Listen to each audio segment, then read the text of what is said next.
Digitalization in the energy space or in the energy sector involves adopting new technologies and updating our management strategies to inform or to transform how energy is produced, transmitted, distributed, and consumed.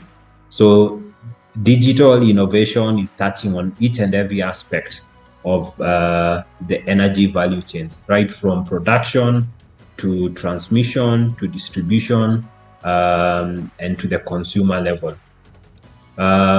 We are in our sector, both domestically and globally, embracing digital tools around analytics, automation, connectivity, with the primary objective really being to enhance operational efficiency. Again, back to that keyword, sustainability. So how do we reduce, the footprint, the carbon footprint of the energy sector, which is admittedly a key global polluter, especially when you look at the fossil side, the fossil fuel side. But how do we produce our fossil fuels and consume them in a more sustainable manner? And digital tools would be important, in terms of helping to reduce this or to minimize this carbon footprint. So some of the tools that are being used globally and even domestically, as I'll be highlighting in my subsequent slides, are there. I think you guys are probably more digital. Not probably. You're more digital and tech savvy than I am. So you have a lot of these definitions, Internet of Things, data analytics, cloud computing, cybersecurity, AI, and machine learning, blockchain, renewable energy management, and so on. So because this is not really my space, allow me to just play this video for you. I hope it will play. It will be audible. Just borrowed from Shell. It's a Q&A on some of these terminologies here, and to see how they are being applied within the energy sector. I've highlighted in that previous slide. I think the other key areas I want to probably just talk a little bit about, the whole area of robotics, because our sector is a very safety conscious, and some of the operational areas are not accessible to human beings. For example, when drilling deep offshore, and usually deep offshore here we are talking about 3 kilometers of water, and then you drill further another 3 or so kilometers below the seabed. So essentially you're talking about 6 kilometers below sea level. So some of these areas would not obviously be accessible to human beings. And this is where we are seeing a lot of innovations around autonomous robots or remote controlled robots to set up the facilities, to monitor the facilities. Another area of robotics is in pipeline inspections. So you have hundreds of kilometers of pipelines. So to not be very efficient to use human beings to inspect that, especially the insides of the pipelines. And this is another area of robotics. 3D printing. So we are increasingly seeing spare parts being printed on demand. So for example, you have an operation, oil and gas operation in the middle of Indian Ocean, for argument's purposes, or the Atlantic Ocean. So the time it takes to move, obviously, a crew from the middle of the ocean to get a particular spare part and bring it back. So that is being cut now with the 3D printing of parts to address some of these concerns. AR and augmented reality and virtual reality are increasingly being used to do learning to learn, because in our sector, again, there's a lot of learning that is involved, continuous learning, but also it allows for visualization of projects. You're able to see the entire project life cycle even before you actually put the plan on the ground. And this helps in terms of foreseeing some of the hiccups or the challenges that could be encountered in implementing or running a project. So why are we pursuing all these technologies?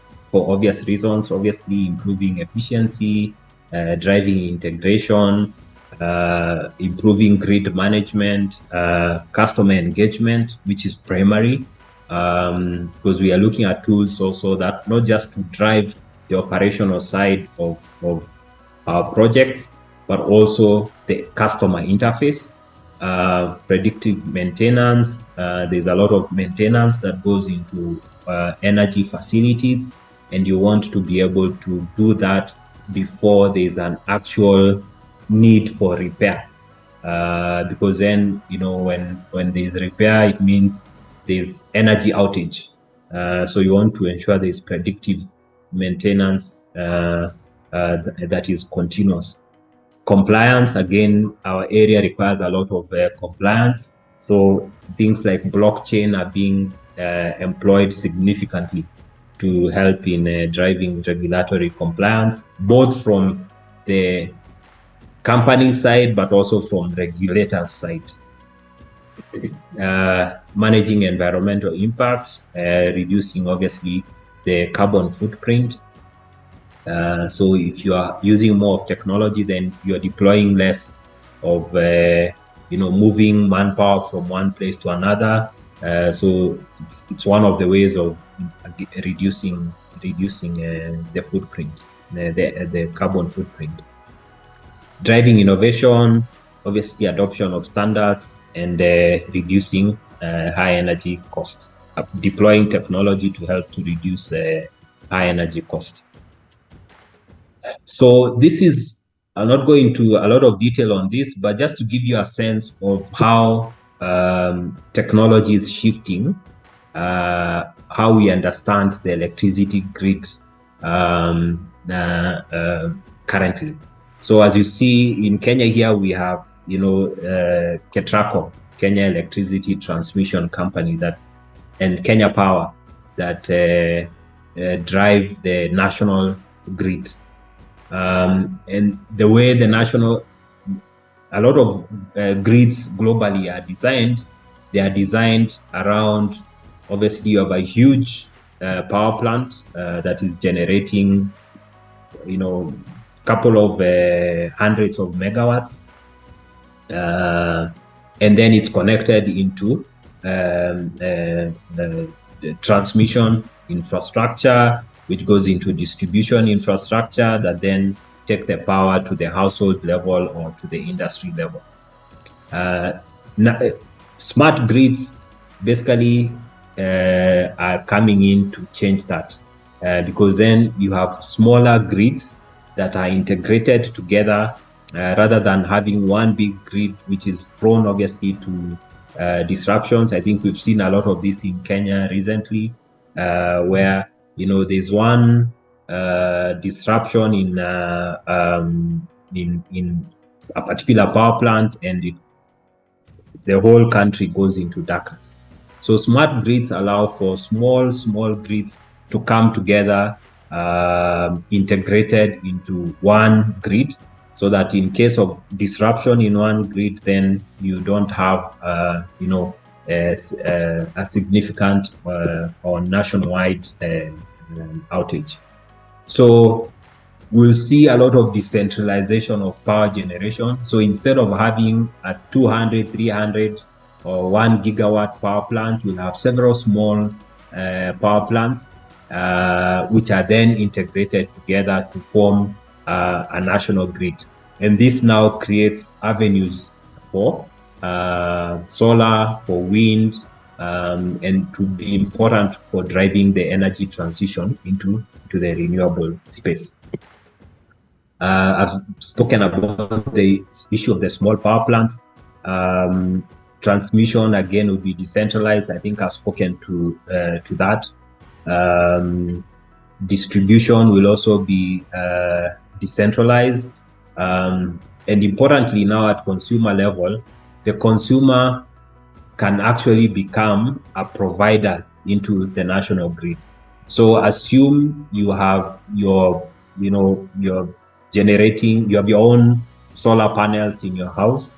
Okay, so your excess capacity, you can actually push it back into the national grid. So you can become a seller, from your own household, from your rooftop, you can actually generate power and sell to the national grid. So this is the beauty of smart grids, which are integrated using the digitalization, some of the digitalization tools that I've just spoken to earlier. But coming to more closer solutions that are closer to home, and one of these solutions, again, because you guys are in this space, you probably are aware of this, is pay as you go LPG. Okay, I think this is one of the simplest examples of how the Internet of Things has come in to disrupt how LPG is retailed in Kenya. And you have a smart meter that is then integrated to the internet, and that allows the user or the consumer to pay on the go, to basically pay for the LPG or the cooking gas that they need for that particular cooking.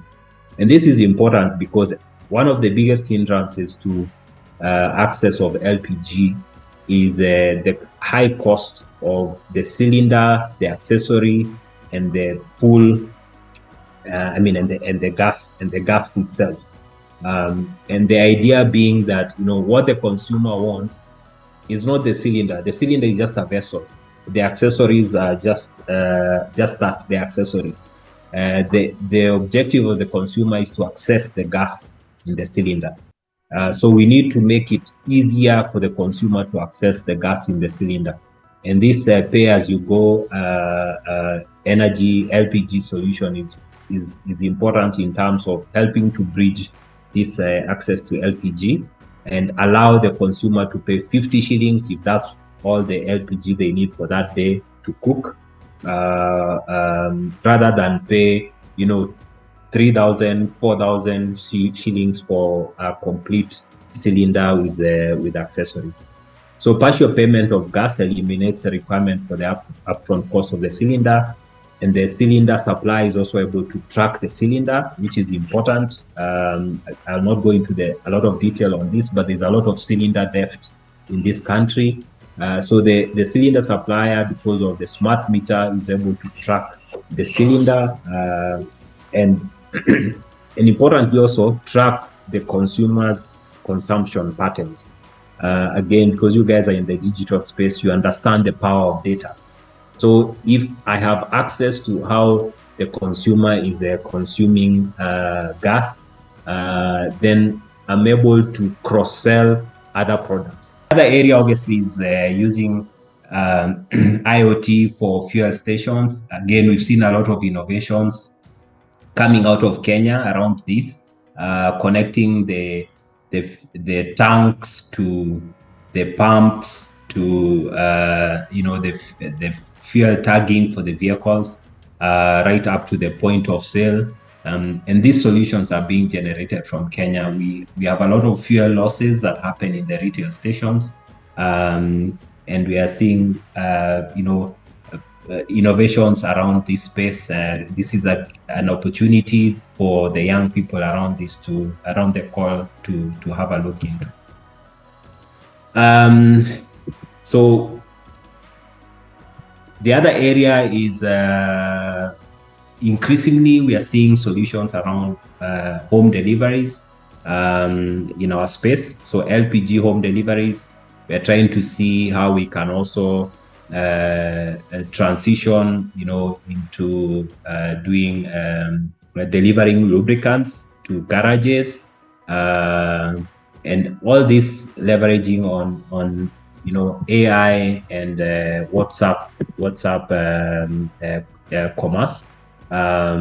So we have an app now where you can type in, I need 13 kg cylinder, for example, delivered somewhere in Nakuru, and the chatbot will then direct the order accordingly to the closest station for us in Nakuru, so that then the delivery is initiated from there upon obviously paying by M-Pesa.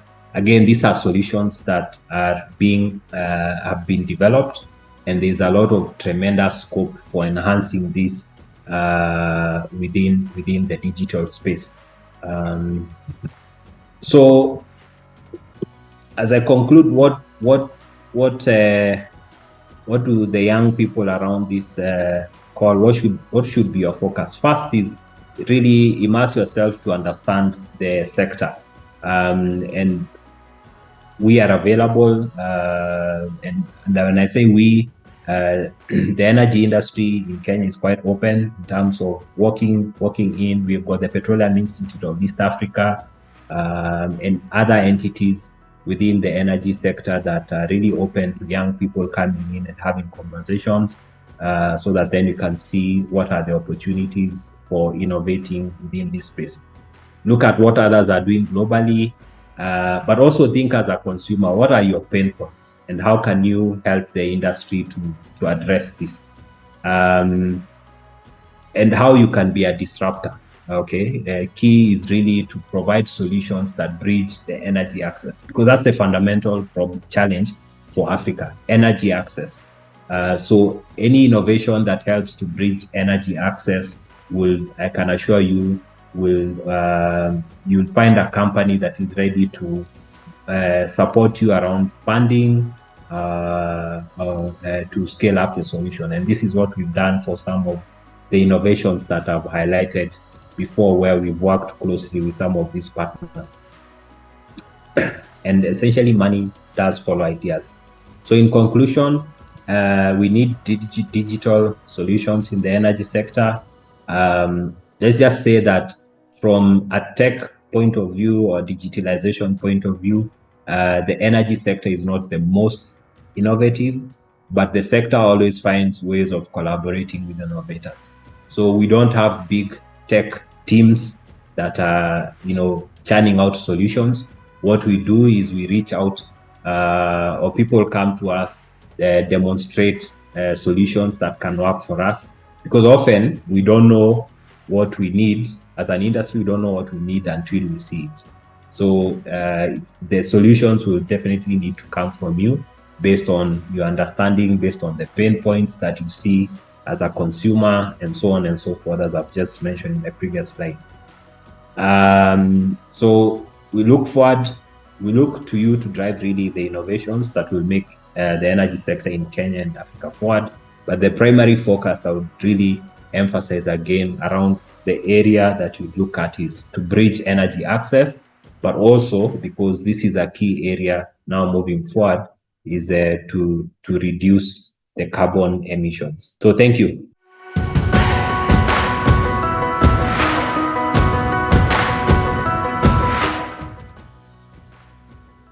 Yeah, so I'm Mercy Mogore, and I'm the CEO of Adept Technologies Limited. And we are a BPO and a technology company. And so we offer various services, both for the local and international, in the international market. So in this webinar, I'll be sharing generally through the BPO lens, and we'll be looking at opportunities that come to BPOs that are available for businesses to use BPOs, and the skills that are being looked for by both our local and international and global businesses, and what kind of skills will be required by those two. I introduce, so as a business, we offer technology and BPO services. So for e-learning, we have an LMS. We also offer digital skills training. And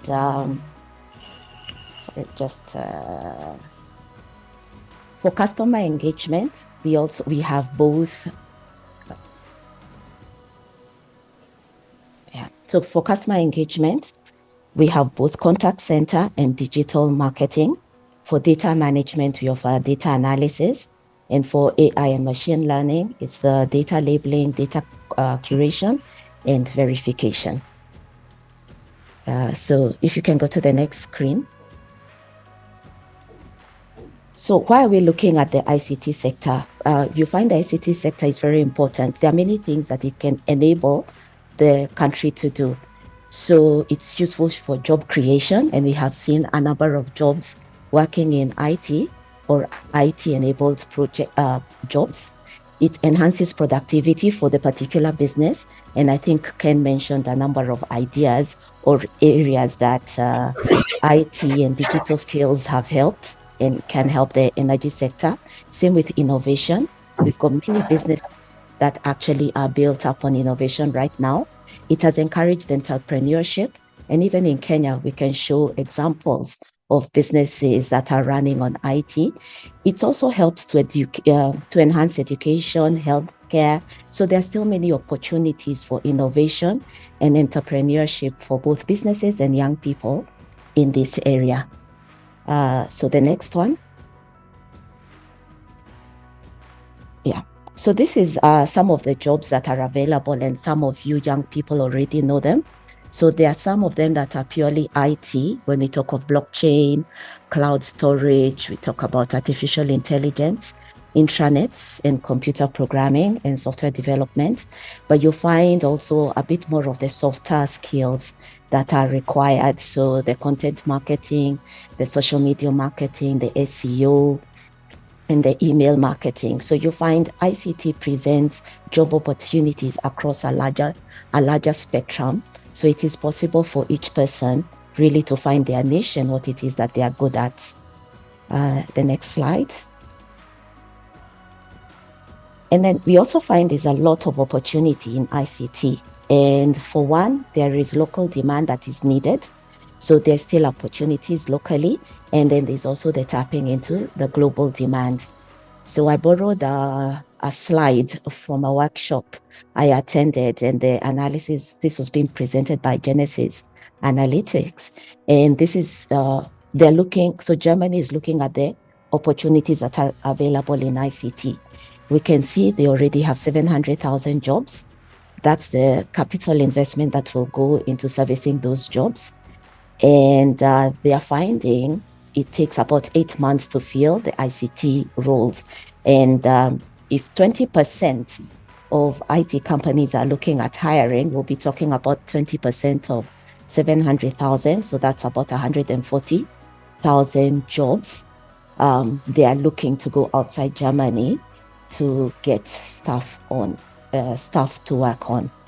Next slide, please.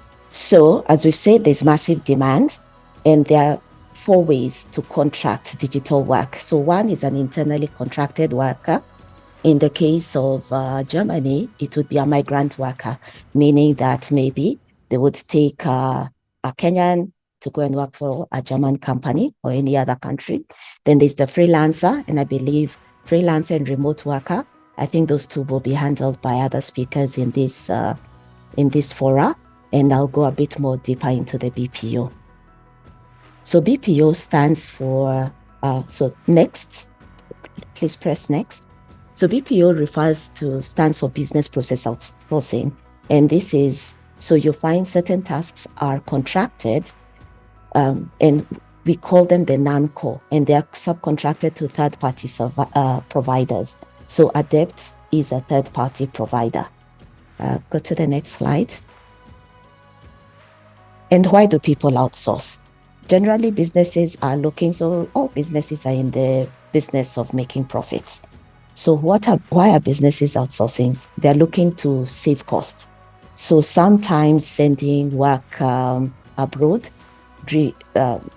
allows for you to spend less on labor. Why? Because the salaries where you're sending the work are lower than where the parent company resides. Even in Kenya, there are opportunities to outsource, and it does result in cost saving for particular companies. Again, outsourcing allows businesses to concentrate on what is called the core business, their core activities, and I'll go into this in a different slide. Then there's access to expertise. So not every business can employ all the specialized skills that they require, nor have the most advanced technology. So for example, if it is a bank, they may have extremely specialized skills in banking and technologies that help in the banking business, but they may not have the latest technology for, say, a contact center. So a contact center is extremely important to a bank, but they may find it better to outsource the contact center aspect of the business as opposed to continually investing in new technology, yet contact center would not be what you call their core business.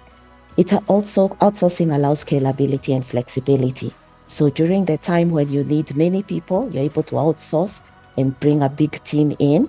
And when you no longer have the need for that big team, you can scale down as well. So it allows businesses a lot of scalability and flexibility.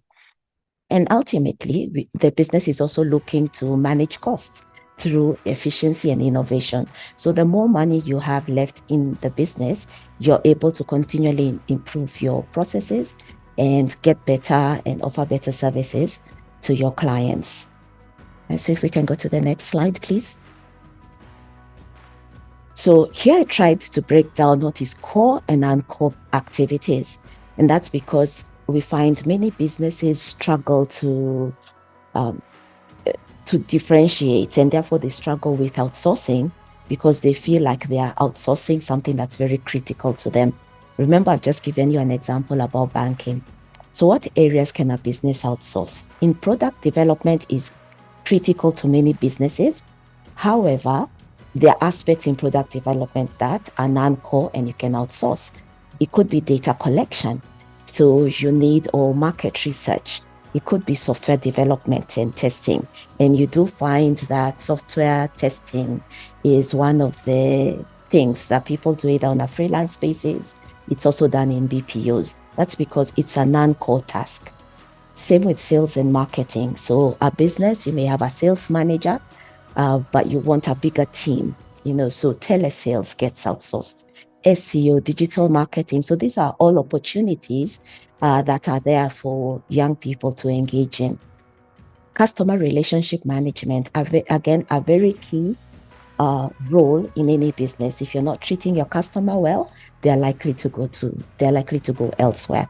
But the business doesn't need to invest in the most high-tech technology or continually train and hire and manage a contact center staff. It is possible for it to be outsourced. And I know one of the ladies who will be joining us will even be saying how she's servicing, I think, a company in China over the same. So they work hand in hand with the parent business, but you're able to offer such services, whether remotely, freelance, or through a BPO. Strategic planning, you have data analysis and research.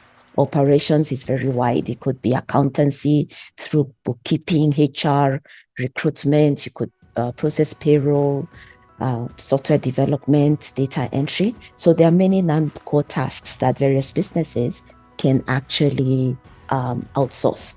And this applies to both local and global businesses. So if we can go to the next slide, please. So what kind of skills are different areas looking at? So the inquiries we tend to get from local businesses, they're looking for customer service or contact center, digital marketing and SEO, some software development, data analysis is increasing, the requests are increasing, social media management, graphic design, sales, telesales is also gaining traction, and web development. So I'm not saying these are all of them, but largely these are the areas we are finding inquiries. And then there are other BPOs. So the next one, there are other BPOs resident in Kenya. So what services are they offering and what opportunities are there? There is customer service, there's digital marketing and SEO, again, software development, data analysis, so very similar to local business. But in addition, we find AI coming in, 2D image and video annotation, 3D point cloud, and it's seeming that there is a lot of opportunity coming up with 3D point cloud, and we are not there yet. So there's an opportunity to increase in training and experience within these fields, and there are opportunities coming up. And text and audio annotation is also prevalent. Globally, so the next one, globally, these are the areas. And in fact, the workshop on what Germany needs, these are some of the ones that have come up. So they brought out the cybersecurity, software testing and development, IT consulting, and cloud and networks. But we also see data skills and data analysis. They're asking for CRM skills and process automation. So this is where the rest of the world is at. And this is are the areas we need to be addressing during our skilling. Next slide, please. Now, so are we ready for this opportunity? So you find BPOs in Kenya are offering first job opportunities for many. So you can go in as a novice with basic training, whether it's through Ajira or the other people who are offering digital skills training. So this allows you to make the first step in a number of BPOs in Kenya. What do they require from you? Some novice technical skills. You need to be able to, if you say you can label data, you need to demonstrate that. If it's customer care, you need to demonstrate that as well. What are they looking at? Good speaking and writing skills, and a work ethic, because you'll be working whether in their premises or remotely. You're required to do teamwork, emotional intelligence, you're working with others, and great customer service. Local businesses tend to look for 1 to 3 years experienced, and this is called advanced beginners. So there's a model that ranks skills, and the skills rank, they're called, the entry level is novice, the next level is called advanced beginner, the third level you're competent, fourth level you're proficient, and the fifth level you're expert. So that's what I've used in the technical skills. So in this case, in addition to what is needed in the novice, you are required to have some business communication skills, good in email, report writing, presentation, then other skills, collaboration, customer service. But in your skills, you need to be able to do more. You need to be able to demonstrate. So one of the things you might be required to demonstrate is show us evidence of something that you have done before. Global, they're looking at 3 to 5 years. So they're looking at proficient to experts. So you're expected to have good language skills, especially in English. A lot of the people we tend to work with will be English-speaking global countries, and cultural adaptability. And cultural adaptability doesn't just mean in terms of, can you work with a German? It's also, what do they require from you? So for example, you find that global companies require you to be more forward, to give ideas, to share, to even criticize, even if it's your direct supervisor or your boss who's given a suggestion. So there's a lot of brainstorming and sharing. Whereas you find in a Kenyan context, most people are laid back and consider that negative feedback to a supervisor as if it's insubordination. So there are a couple of other skills that need to be learned just to be able to survive globally. The other thing to look at in terms of global is when they ask for 5 years experience, is it equivalent to 5 years Kenyan experience? So there's an opportunity there for people to really look for opportunities to upskill. And those opportunities may not be in an employment setting. So it may be as a group of young people, you come up together and seek to and create problems. Maybe look at, or can we move, say, our website to AWS and work on it together. It may not be a job you've been employed to do, but you can work on it together and you're able to demonstrate this is a skill that I can do and pick up when the global companies are asking 3 to 5 years experience. And a lot of this you can pick up from, say, what are they? LinkedIn, when they post for job adverts for jobs, what are they asking that you should be able to do? And look for ways to build that skill level, even if it may not be through an formal employment, that you're looking at. So I think that's about it for me. And I'll be ready to take up other questions that may come up during the question and answer session. So thank you very much.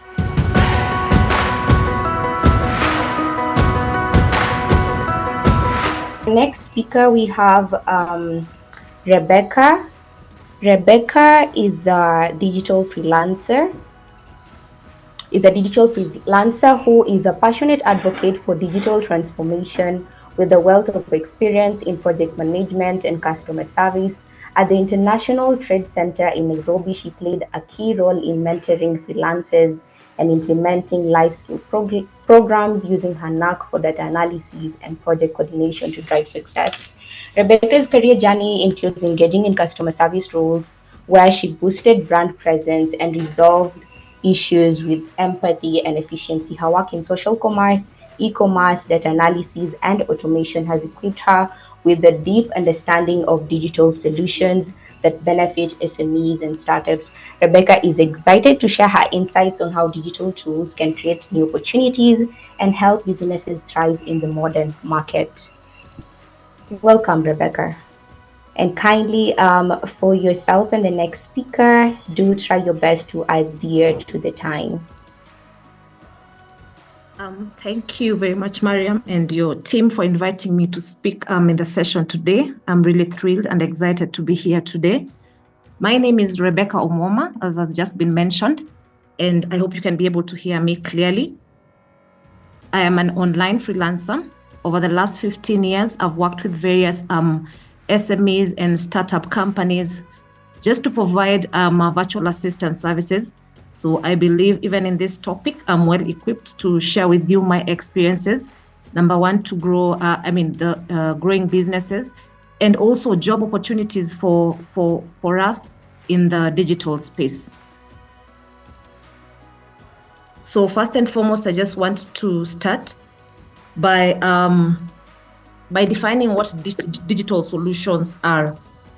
Basically, digital solutions is just technology that is used to, sorry, just a minute. I don't know if you can be able to see my screen.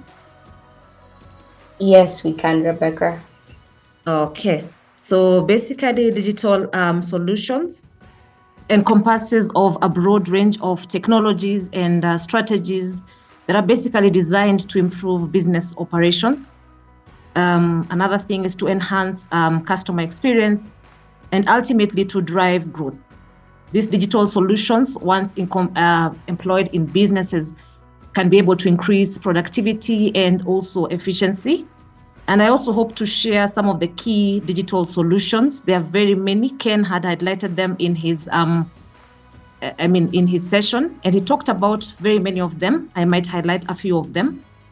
Some of them include social commerce, e-commerce, data analysis, automation, cloud computing, collaboration tools, digital marketing, cybersecurity. He talked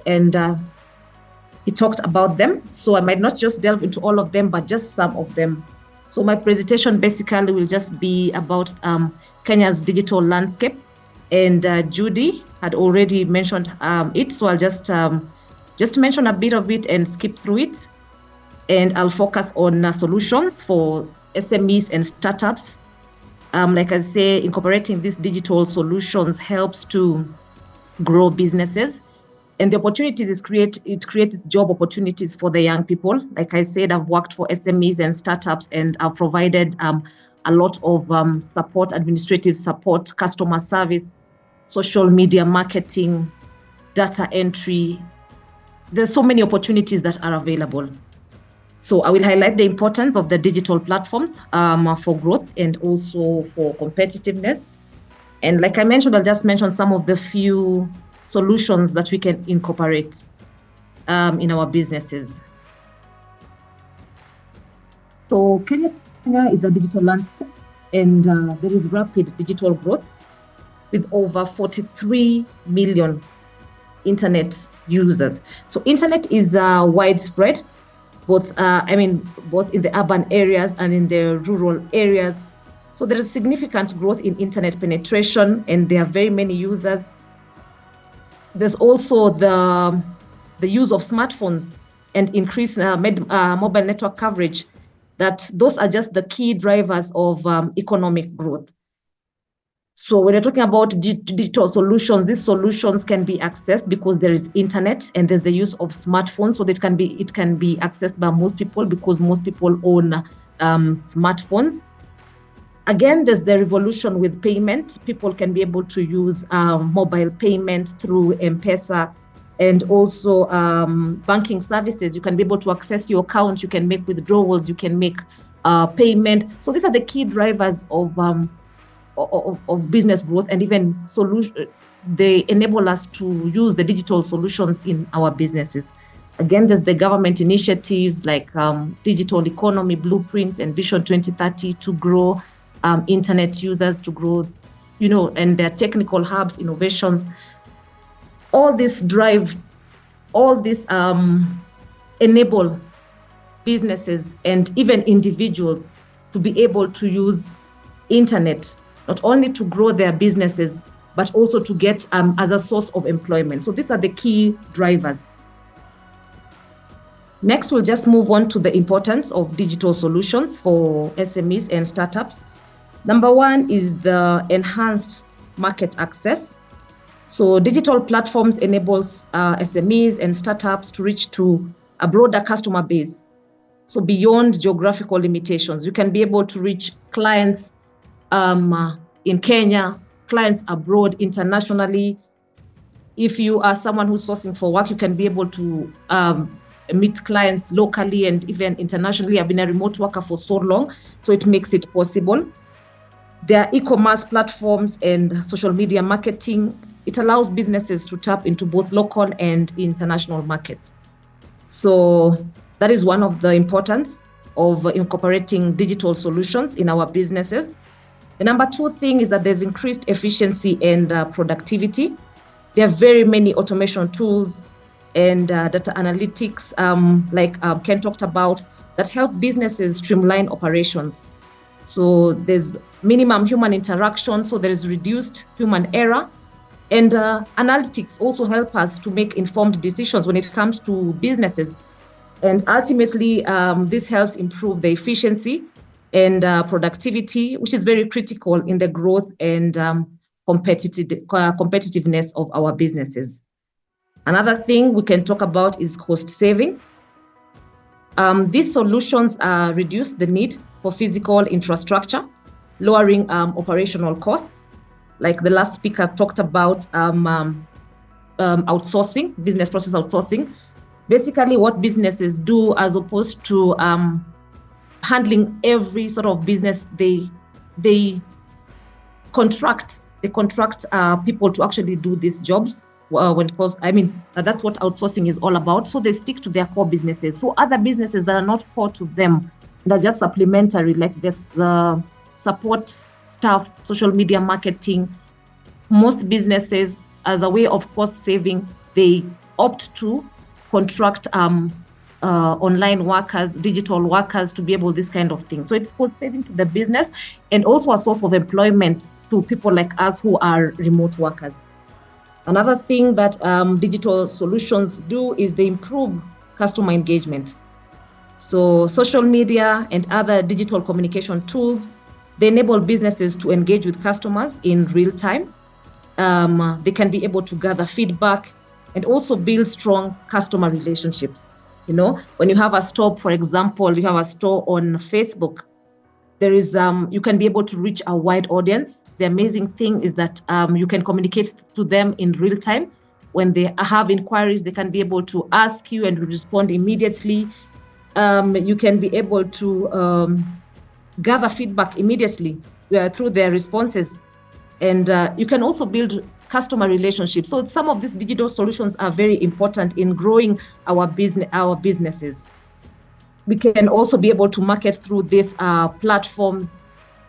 And it also enhances customer satisfaction and also loyalty. For you being able to engage with clients, they are familiar with you and they'll know that you are actually reliable. Again, innovation and adaptability. The digital economy fosters a culture of innovation, encouraging SMEs and startups to develop new products and services.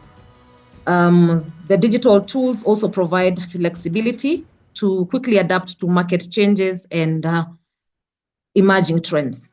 So again, there's a lot of innovation.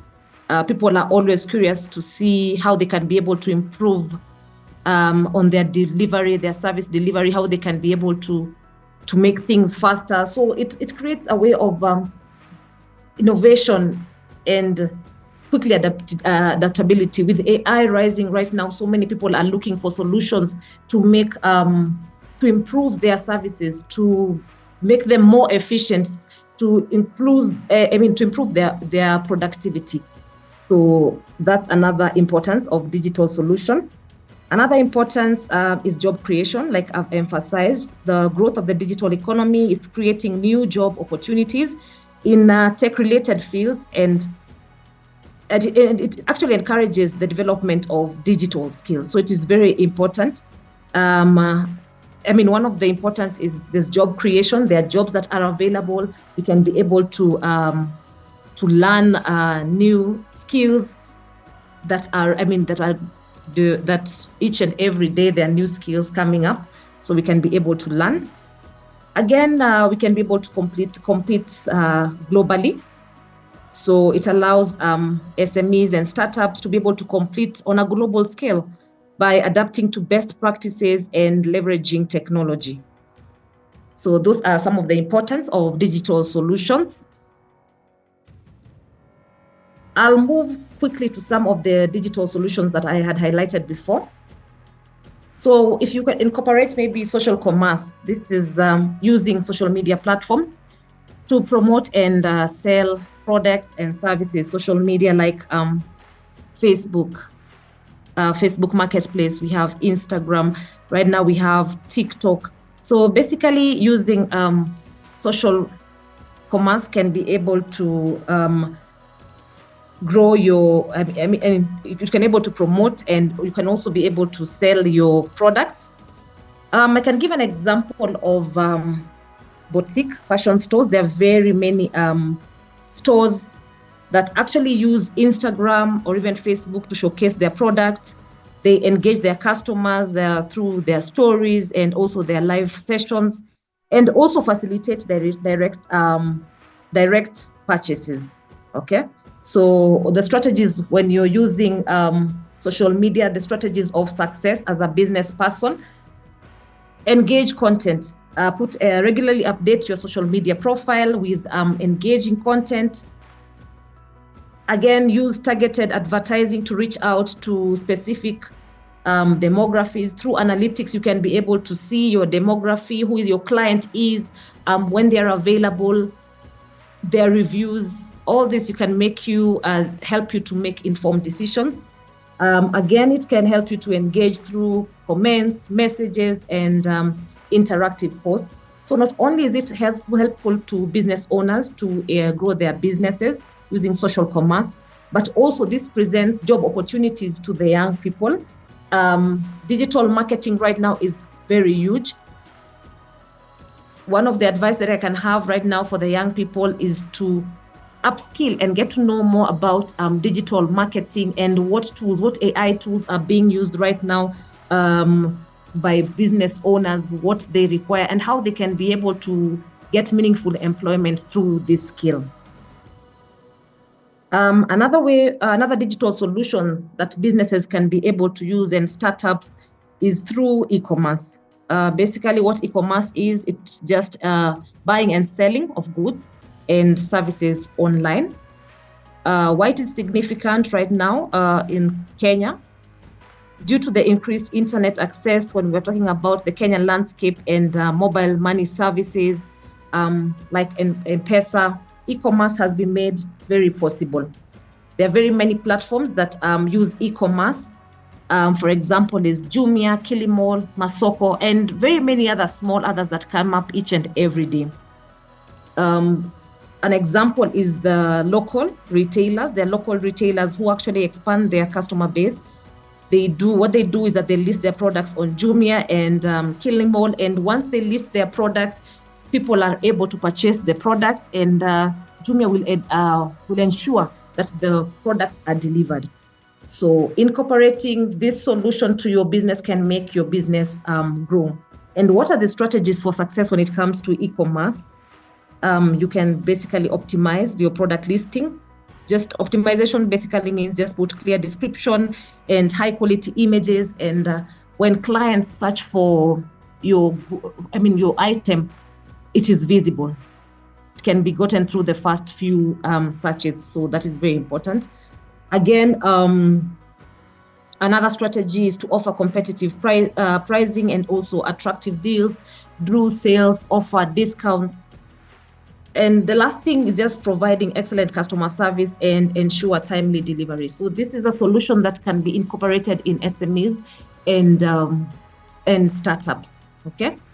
And for opportunities, again, if you're familiar with this, you can be able to source for customer service job as young people, and just work for this particular clients, okay? So if it's either through social media marketing where you're marketing their products, or customer service where you're providing customer service and supporting the customers. Another solution that can be incorporated again in your business is data analysis. Data analysis involves examining and interpreting of data to make informed business decisions. So it is very crucial to understanding the market trends and customer behavior and business performance in order to be able to make sound decisions on what to do for your business, how to grow your business, your areas of improvement. So analysis basically is just examining the data that you're receiving from your clients, and once you analyze the data, you can be able to make informed decision on how you want, in which direction you want to take your business.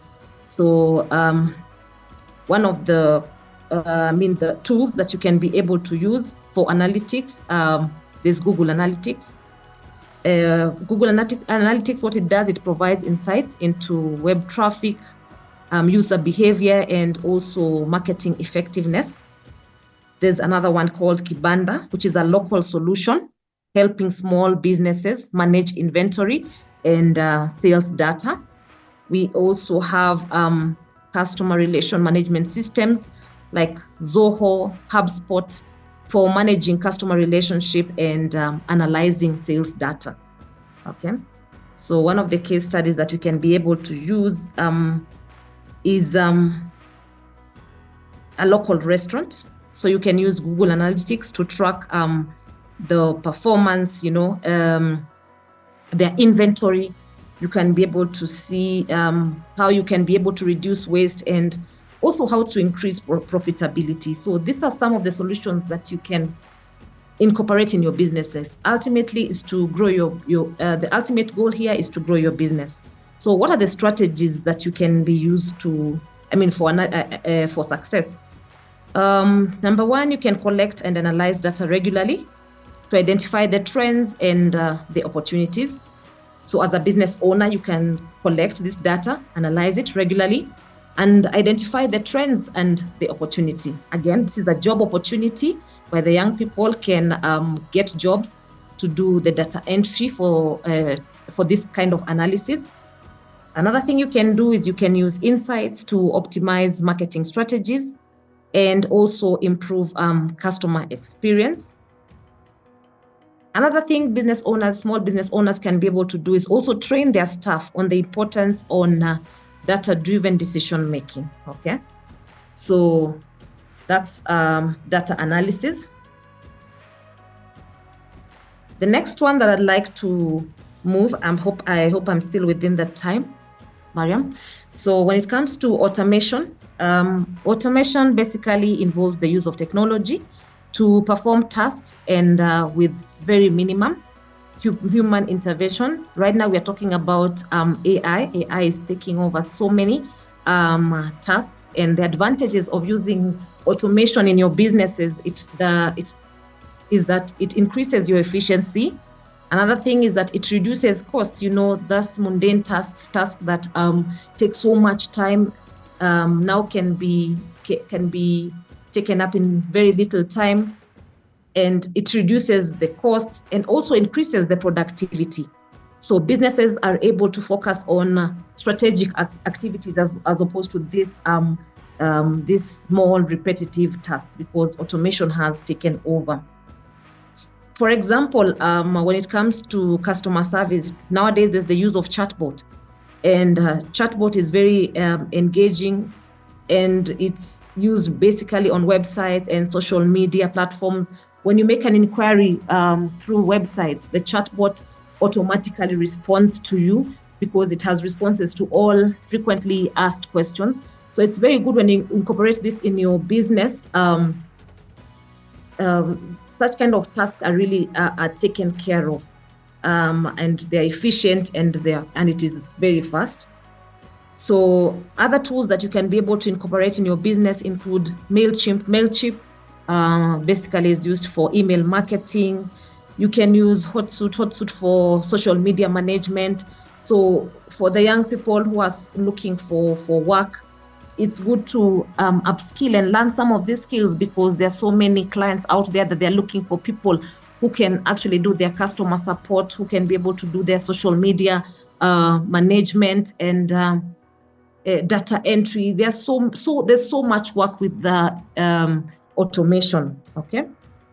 When it comes to inventory management systems for businesses, there are solutions like TradeGecko, which automates stock control and order management. Okay. So as the case study that you can talk about, like I mentioned, you can use chatbot to handle your customer service inquiries, to process orders. And the amazing thing is that you don't need someone to be there full time. Okay. Even after business hours, your customers can be well taken care of, because the chatbot will easily respond to their inquiries. Okay. So for marketing agencies, you can leverage automated tools to manage multiple clients, social media accounts, and email campaigns.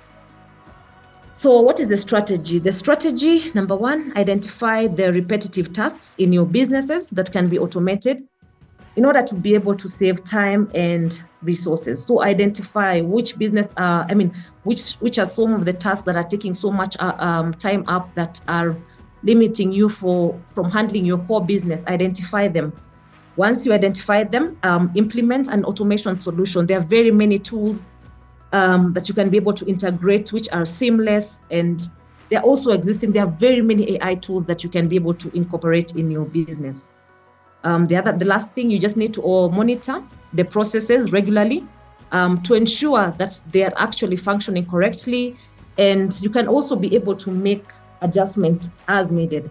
So not only are these solutions there to improve businesses, but they're also offering opportunities for digital workers to seek employment.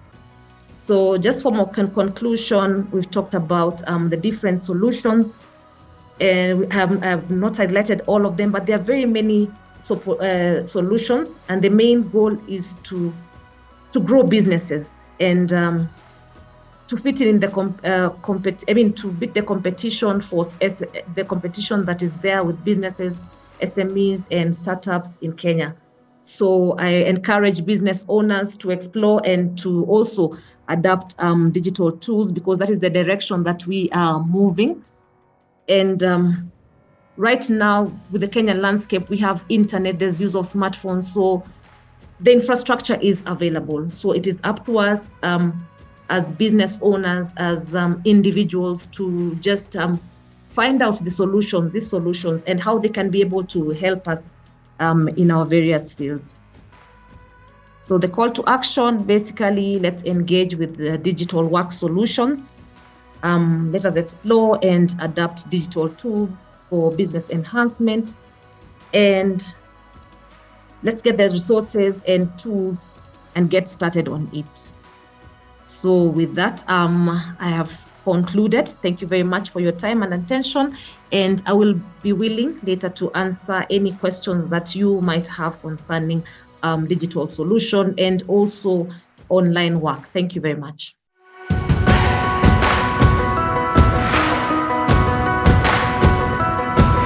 So much. So we'll now have our last speaker, our young person representative that goes by the name Winfred Ndege.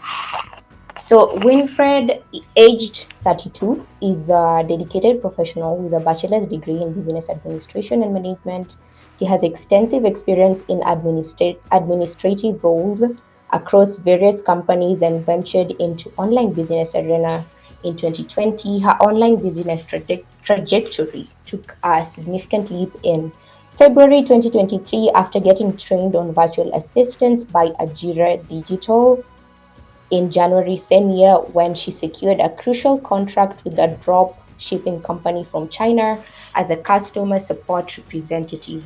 In this role, Winfred's responsibilities include client communication, order fulfillment, order processing, posting orders, and tracking. Her dedication to enhancing operational efficiency and customer satisfaction has been a key factor in the company's success.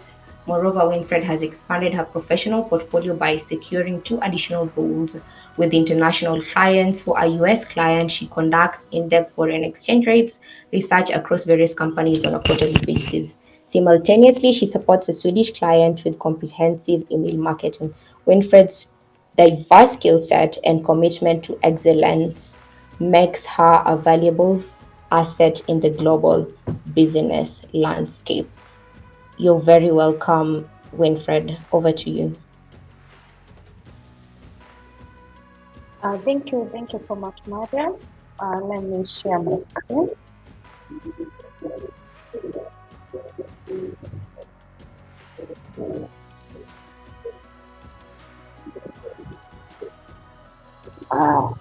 I hope that you can see. So today, my name is Winfred Ndege. I am a customer support representative for a company in China. So this is a drop shipping company. I mainly handle the customer support aspect of it and order fulfillment. And on top of that, I'm also a customer support representative for the Ajira Digital program. I work in the lower central region. I can see my regional coordinator, Helen, is also a part of this call. Thank you so much, Helen, for joining. So I will go straight to speaking about tips and tricks for succeeding in online work. I hope my screen is clear. You can see my screen, Mariam, kindly Yes, confirm. it's very clear and you're very audible. Kindly proceed. Okay, thank you. So as an online worker, first what you have to do is you need to organize your workspace and schedule. You need to have a workspace that is free from clutter in a quiet location, and this will enable you to have proper time management, and you will also avoid constant movement and distraction. You also need to enhance your communication skills. You be clear and conscious. That is in emails, messages, calls. Be an active listener to all your clients, and you can also offer solutions to them. You need to upskill, like this with the changing trends in the market. You need to constantly learn. You need to constantly upskill on your the particular skills that you have. Like the Ajira Digital program, we have so many modules for you to learn, and we are constantly having trainings that is both physical and virtual trainings. You can upskill on other platforms like Udemy, YouTube, Allison, and the like. You need to utilize your digital skills and digital tools and technology. This applies to productivity tools like Asana, Market.com. These are tools that will help you in your online space. They will help you to learn more. It will make it easier for you to in your day-to-day tasks. You need also to learn and leverage on the different AI tools like ChatGPT, Leonardo AI, that is for graphics, especially for businesses. You can learn and optimize on as you can optimize on Canva for creating posters. It will help you to create captivating posters that you will use for your social media management, you will use for your marketing. And yes, you can through creating well posters, good posters, you're able to you can get clients from that. And how else do you another tip and trick is you need to build a strong online presence. That is, you can schedule your post on social media, not necessarily that you have to be there to post at any given time, but you can schedule them so that they are uploaded at different times and different intervals. As an online worker, you need to always deliver quality work. You need to also improve on your communication, interpersonal skills, have a can-do attitude, be flexible, and be adept in all that you do. So that my presentation was quite short and precise, but I would like to mention that I got trained by the Ajira Digital program on a module that we call virtual assistant last year, January, and I was able to secure the job as a customer support representative for the dropshipping company in China. Thank you so much.